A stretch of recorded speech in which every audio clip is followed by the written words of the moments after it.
So friends, আজকে আমরা চলে এসেছি একটি নতুন টপিক নিয়ে আলোচনা করার জন্য। At first we will discuss about the text, then about the characters and the main story, and finally short critical analysis. So I hope it will be very helpful for you.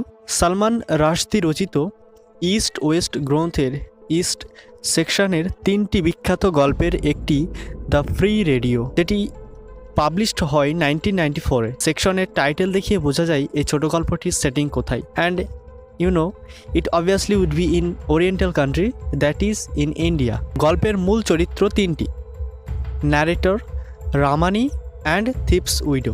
Narrator, গল্পের narrator হলেন একজন বৃদ্ধ অবসরপ্রাপ্ত teacher, যিনি রামানির পিতামাতার পুরাতন আত্মীয়।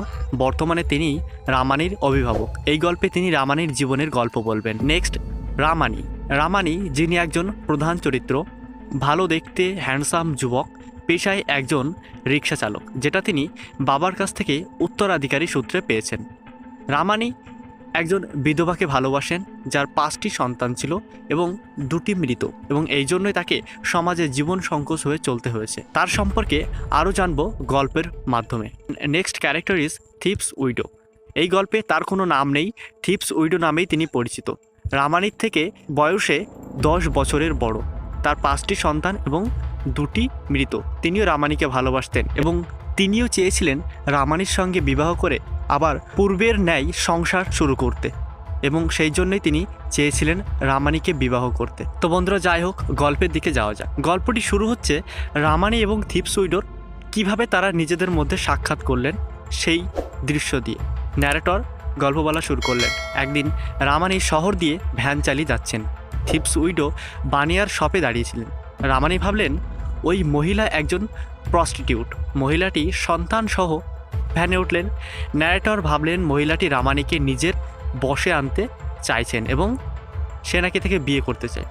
তারপর থেকে তাদের দুজনকে একসাথে বিভিন্ন জায়গায় দেখা যেতে লাগলো। যাই হোক, ন্যারেটর তবু খুশি হলেন এই ভেবে যে রামানির মা বেঁচে নেই, নয়তো লজ্জায় তার মাথা নিচ হয়ে যেত। রামানি ধীরে ধীরে খারাপ সঙ্গী দিতে লাগলো, ইরানির ক্যান্টিনের পিছনে মদ্যপান করতে থাকে। ন্যারেটর চেষ্টা করেছিল ওই বিধবা মহিলার থেকে এবং সমস্ত খারাপ কাজ থেকে রামানিকে বাঁচাতে, কিন্তু পারেনি। এলাকায় যুব আন্দোলন চলে এসেছে। সকলে আর্ম ব্যান্ড পরছে। আর্ম ব্যান্ড পরা কিছু ছেলে রামানিকে মিথ্যা প্রশংসা করতে লাগলো যে সে খুব হ্যান্ডসাম এবং তার ফিল্ম স্টার হওয়া উচিত।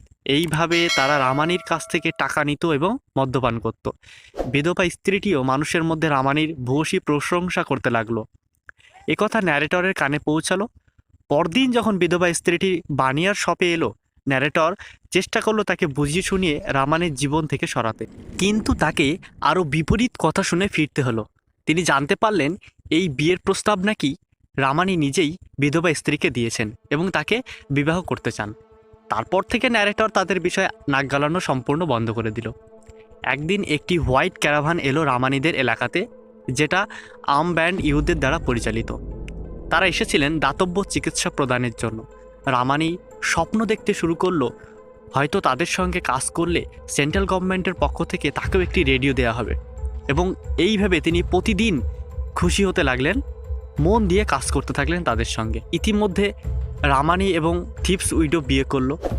ন্যারেটর এবার রামানিকে আর্ম ব্যান্ড ইউথ এবং এই বিবাহের ব্যাপারে বাধা দিতে লাগলো, কিন্তু তবুও ব্যর্থ। ন্যারেটর জানতো ফ্রি রেডিও দেওয়া সরকার বন্ধ করে দিয়েছে বহুকাল আগেই। রামানি তার পরিশ্রম দ্বিগুণ করতে শুরু করলো সংসারের জন্য। শহরের সর্বত্র ভ্যান নিয়ে ঘুরতে লাগলো, আর মাঝে মধ্যে রেডিও ব্রডকাস্টের মতো মিমিক্সটি করতে শুরু করলো। আসলে সেই প্রথম দিন থেকেই রামানি একটি অদৃশ্য রেডিওর সঙ্গী হয়ে রয়েছে, যেন সে নিজে কাছে করে রেডিও নিয়ে বেড়াচ্ছে। হোয়াইট ক্যারাভ্যান তাদের শহরে ফিরে এলো। রামানি ভাবলো হয়তো কিছুদিনের মধ্যেই তাকে রেডিও দেওয়া হবে। প্রথম দিন গেল, দ্বিতীয় দিন গেল, তৃতীয় দিন রামানি তার স্ত্রী সহ রেডিও নিতে এসেছে। রামানি একাই সাহেবের কাছে গেলেন, কিন্তু একটি মতানৈক্য দেখা গেল। রামানিকে পিটিয়ে তার বন্ধুরা ক্যারাভান থেকে তাড়িয়ে দিয়েছে। একদিন রামানি তার রিক্সা এক মুসলমান চাচার কাছে বিক্রি করে দিল এবং ন্যারেটরকে জানিয়ে গেল সে তার ফ্যামিলি সহ বোম্বে চলে যাচ্ছে তার স্বপ্নকে পরিপূর্ণ করতে, একজন ফিল্ম স্টার হতে। কয়েক মাস পরে চিঠি এলো। চিঠি দেখে ন্যারেটর চমকে উঠল, কেননা যে রামানি লিখতে পড়তে পারে না সে চিঠি লিখেছে, তাও আবার মনে হচ্ছে পেশাদারি লেখক। পরে আরও চিঠি পাঠিয়েছিল তার নতুন জীবনের গল্পসহ।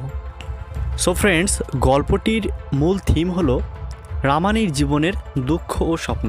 তাছাড়া সালমান রাশদি দেখিয়েছেন দেশ যখন জরুরিকালীনের মধ্যে, তখন কিছু সাধারণ মানুষের পরিবার পরিকল্পনার যে মর্মান্তিকতা, যার জন্য তাদের কত বাধা, সামাজিকতা এবং শ্রেণী বৈষম্য ইত্যাদি এই শর্ট স্টোরির মাধ্যমে তিনি ব্যক্ত করেছেন। আসলে এই টেক্সটটি ভারতের 1970s ইন্টারটেক্সট, এবং এটাও প্রশংসনীয় যে তিনি কিভাবে পশ্চিমা পাঠকদেরকে টেনে এনেছেন ভারতীয় লেখা পড়তে, যা সম্ভবপর হয়েছে একমাত্র সালমান রাশদির কলমের মাধ্যমে। গল্পের শুরুতেই in the very beginning of the story is loaded with a distinct kind of neo-imperialist bias with which the author looks down upon the underdog of the Indian society, যার মাধ্যমে লেখক এই অসহায় ভারতীয় সমাজকে ঘৃণা করেছেন। Post modernism celebrates the erotica. Post modernism যুগে তারা প্রেমমূলক বিষয়গুলি নিয়েও যে মত্ত ছিল, সেটি সালমান রাশদি তার এই টেক্সটের মাধ্যমে তুলে ধরেছেন। সো ফ্রেন্ডস, ভিডিওটি এই পর্যন্তই। গল্পটি ভালো লাগলে অবশ্যই একটি লাইক করবেন, এবং আমাদের চ্যানেলে নতুন হয়ে থাকলে অবশ্যই সাবস্ক্রাইব করে পাশে আসা বেল আইকনটি বাজিয়ে রাখবেন, পরবর্তীতে এরকম ধরনের আরও ইংলিশ লিটারেচার এবং এডুকেশনাল ভিডিওগুলি পেতে।